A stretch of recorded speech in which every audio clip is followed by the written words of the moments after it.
The armies of Tzeentch secured themselves a spot at the top of the meta with the release of Warhammer 3, and they've been perched comfortably atop their throne for the last 3 or so months, alongside the Ogres. Their barrier shield recharges slower after patch 1.1, but one of their most useless units got some big time buffs. The Exalted Flamer can finally unleash its wrath. Now, 50% more ammo and 66% more range means a conflagration will soon be raging in your settlements. But can they deal with Mournfang and Saber-Tusk pack on the prowl? We shall see. Ogre Kingdoms vs. Tzeentch in this one, in a battle of top-tier factions, and for the changer of ways, Exalted Flamers are the stars of the show. Devastating missile strength and huge spread near the far end of their fire arc means that infantry formations get deleted, but they also have the AP to crack through the armor of elite cav and quickly rack up value there as well. So, like a lot of Tzeentch units, if you can manage to keep them safe, they will burninate the countryside and burninate the peasants. Very range-focused build in this one, with exalted pinks, blues, and yet more pinks, bolstered by Armor Sunder and Chaos Spawn for a bit of mass and resilience. And of course, these exalted pink horrors have a ton of ranged DPS. Very good at what they do, with Furies and Screamers patrolling in the rear. So maybe a bit fragile, although Barrier of course kind of prevents that fragility from fully coming to the fore, and Lord Herald on a disc with only blue fire to work on sniping characters or enemy cav. Keeps them cheap and makes it easier to build a wider army. Now for the Ogres, expecting a lot of firepower, they've opted for an Iron Fist core for the extra missile block chance and Lead Belchers in the rear. Now there are a lot of ways for the Ogres to approach this matchup, and personally, I think a Lead Belcher core is one of the most effective. 3 or 4 of those lets the Ogres sit back and trade, and quickly focus down any infantry before they can get their shields back. But rush builds can work too, and that's one reason why the Ogres are so potent. They can beat you any number of ways. There's a Greedy Guts Tyrant leading the army with his Thunder Mace, and a Fire Belly with Burning Head, Flaming Sword, Fireball, and Piercing Bolts of Burning, so quite a lot of potential for incinerating things coming out of that bad boy. And a Mobile Force of Mournfang Cav and Saber-Tusk Pack, which is actually a build that they can kind of inundate the field with. They can go real wide on the Cav and Saber-Tusk and make it very difficult for Tzeentch to defend their back line. But if Tzeentch wants to, kind of take a little bit of the pressure off, while sniping out some of the Cav with blue fire, and Ogres doing 720 no-scopes on their Mournfangs. Nice little glitch there. And it's not a bad way to do it. I mean, he can snipe out a lot of Cav from downtown with those magic missiles, and the Mournfangs will lose a model every time he overcasts one of those blue fire. So, pretty effective way to whittle down their numbers a bit before they stomp their way into close quarters. But make no mistake, Iron Fist Mournfang Cav are good here. 100 armor and missile block means Pink Horror Fire will do very little to them from the front, although their models don't really look like they have 100 armor, and with help from their Smilodon friends, they can crumble a demonic flank real quick like. So a nice layered formation can go a long way in mitigating some of that threat, but they are still a problem. More magic missiles, it's going to be up to the spawn, really, to tie them down and sunder their armor, and then maybe the Exalted Flamers can side them down with Warp Flame before they cause too much carnage in the rear. Now, I don't normally feel too bad for demons, but horrors are kind of adorable in their own weird way, and they're about to get drop-kicked into Age of Sigmar, right?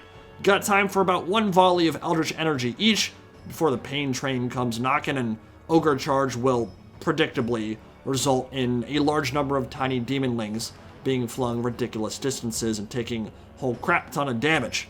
Ogres are gearing up for a flank overload in that blue circle, with the Tyrant and Firebelly leading the infantry, and the Mournfang and Saber-Tusk pack ready to follow it up.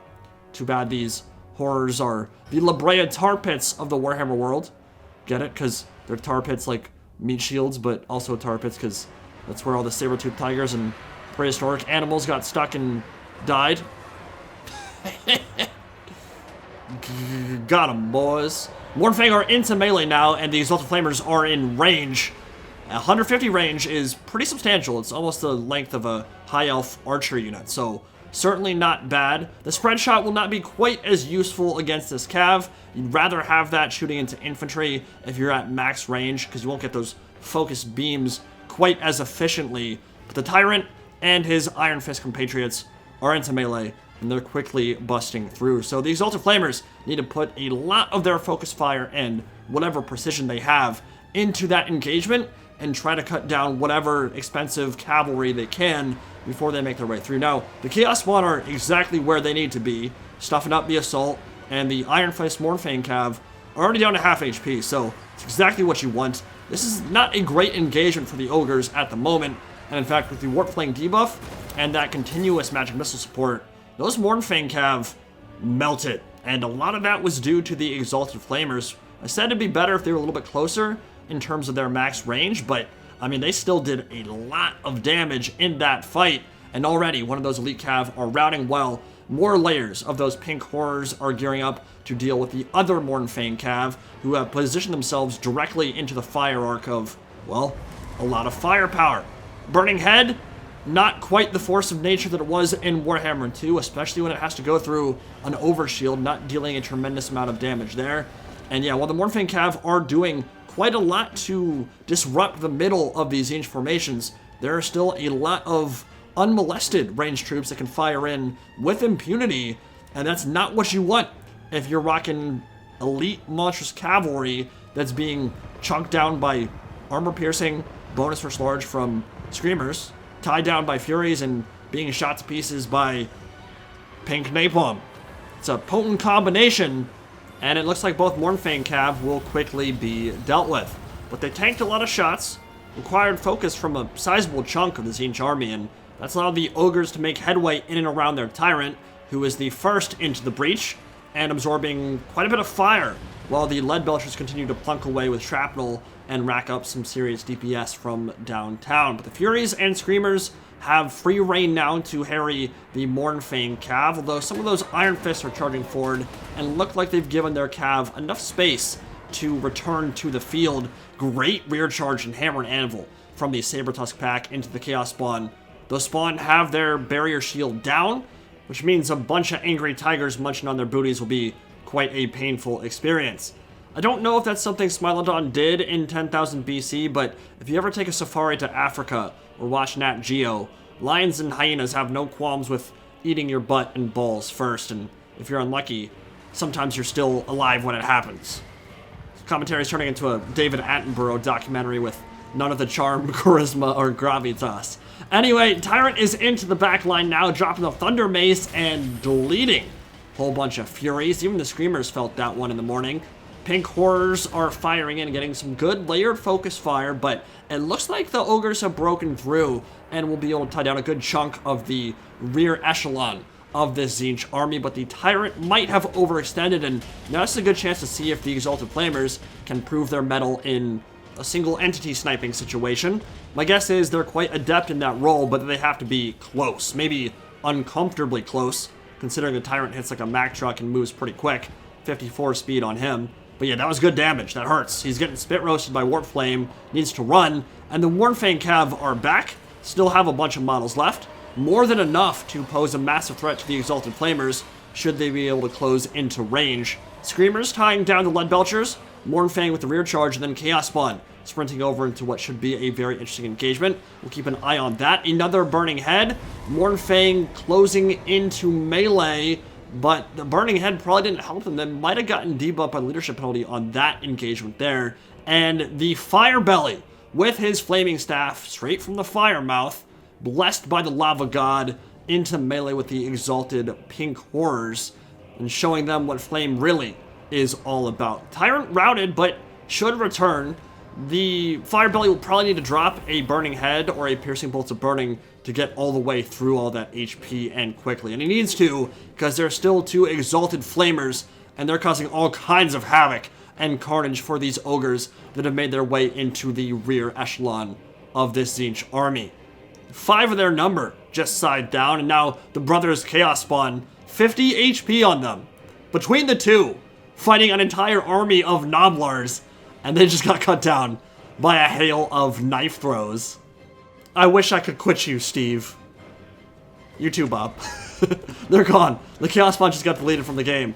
But meanwhile, the Exalted Flamers are incredibly impressive right now. Like, they're actually not terrible in melee either when they've got their barrier shield up. They're relatively tanky, all things considered. I mean, only 3,000 HP, but they're a single entity, and single entities are harder to kill than most other troops. So, they just dealt with a whole bunch of Iron Fist Ogres, cleared them all off real quick. Meanwhile, the Fire Belly dropping a Piercing Bolts of Burning, Exalted Pink Horrors trying to get out of the way, and mostly will. There's a good spell idea, but they just, I mean, it takes so long to wind up. They were able to get out of the way in time. Not too much to micro left for either side. The armies are pretty torn up. But the Chaos Spawn and the Iron Fist in the back fighting it out. Lead Belchers were routed off by the Chaos Spawn. More blue fire continuing to chunk away at this Mornfang cavalry. And you know what? Fireballs aren't going to help. Friendly fire, not really what these Mornfang cav need right now. They do have a full surround off on the Exalted Flamer, but the disc descending from the heavens with a rear charge and Pink Horrors lining up for another volley of Eldritch Energy. And the Mornfang cav are very unlikely to be able to withstand that salvo, given how the leadership is holding up at the moment. And yes, indeed, they will shatter from it. Balance bar is still kind of even, but at this point, I would say that's a lie. You are the father. Fire Belly is really the only thing that has any power left in this Ogre army. Few Noblars, maybe a few Saber-Tusk pack, and the Lead Belchers did return, but I think that ammo is inflating the balance of power here. Tyrant's actually still alive as well. That's part of it too. But there's a lot of ranged firepower still ready to be brought to bear, and this time, I'm not sure the Ogres have enough to dive into the rear and deal with it before they're just side down by all that focus. And even more importantly, I'm not sure the Ogres have enough units to prevent these barrier shields from fully recharging and giving them yet more HP to work with. Those effective HP pools for Tzeentch. In long, dragged-out fights when part of the army crumbles, but then they're given time to kind of recoup their losses and recharge their overshields, it makes it very difficult to deal with Tzeentch in a long, grinded-out fight. So I think this is a situation where the army losses penalty will quickly follow, with the Fire Belly and the Tyrant being sent off the map, and they're committing everything now. They still have some Nobblers, they still have the remnants of those Lead Belchers shooting in, but the Furies and the Screamers will finish that off for good. We'll get a couple more close-ups of Pink Warp Flame spewing their way into the Nobblar Trappers.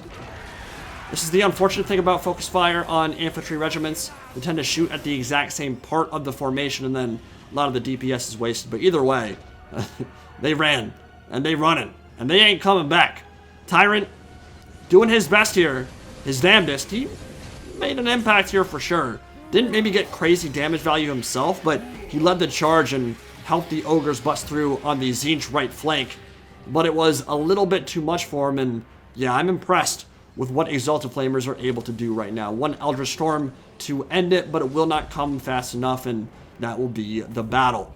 Exalted Flamers, with that buff, even with the 200 extra gold you have to pay for them now, they're a lot better than they were. 90 range was a bit comical. You just couldn't get anything out of them. I don't really know what they were thinking with that design. They were really bad. Now they're quite good. I don't know that they're going to be like meta for Tzeentch, but they feel pretty useful in quite a lot of scenarios, and in this case, they dealt with those Mornfang cav quite easily, pretty much second they decided to enter their cone of fire. So, if I'm the Ogres here, I think there are a couple things you can do to deal with a Tzeentch build like this one. Like I said at the beginning, I think 3 or 4 Lead Belchers would be quite potent. You can kind of sit back, trade with the Pink Horrors, you have much better range, you can kill 3 or 4 units of those off, and then force Tzeentch into an aggressive system where they really don't like to be. Tzeentch likes to sit back and force you into their zones of control. They don't really necessarily like to rush you, because it makes it more difficult to keep their blue horrors and pink horrors in the correct range and the spacing. Kind of jumbles them up a bit. So if you force them to charge you, and you have more potent range capabilities than they do, that can kind of screw them up. And then the other way is a bit heavier on the cav, actually. I think the Nobblar Trappers, maybe you don't need. Maybe you just go regular Nobblars. And then go a little bit wider with the cav, 3 or 4 cav units. And then don't enter their arc of fire.